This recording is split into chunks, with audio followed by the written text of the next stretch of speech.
Hi అండి, ఎలా ఉన్నారు? బాగున్నారా? అందరూ బాగుండాలని మనస్ఫూర్తిగా కోరుకుంటున్నాను. ఈరోజు మొన్న వర్షం వచ్చిందని చెప్పినా కదా, 2 రోజులు 3 రోజులు వర్షం పడింది ఫుల్లుగా. ఇప్పుడు బాగా చలికాలం వర్షం వచ్చారు కోవిడ్లో.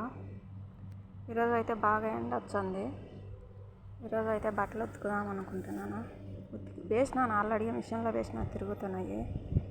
చెట్లన్నీ తెచ్చి ఇక్కడ పెట్టేసినాను. ఎందుకంటే ఇంటి పని చేపించున్నారు. గోడలన్నీ కొట్టేసి అప్పుడు మట్టితేమ చేసినట్టు కట్టినట్టుండారు. మట్టి అంతా పడిపోతుందని మట్టి అంతా గీకిచ్చి సిమెంట్ వేయాలని ఇంటి పని అయితే చేపించినారు. ఈరోజు శుక్రవారము, అందుకే ఈరోజు అందరికి సెలవు కానీ రాలేదు. అందుకని ఈరోజు బట్టలు ఉతికేచ్చే బాగా ఆరిపోతాయని బట్టలు ఉతికేచ్చాను. అందరూ బాగున్నారు కదండి.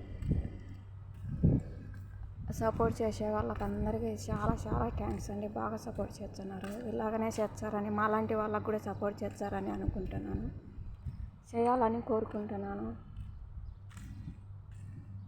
బట్టలు అయితే మిషన్లో వేసినా తిరుగుతున్నాయి. ఎండ అయితే బాగా వచ్చింది. బట్టలు ఉతికేసి వంట చేసేసి పనికి వెళ్ళిపోవాలా. ఓకే అండి, బాయ్.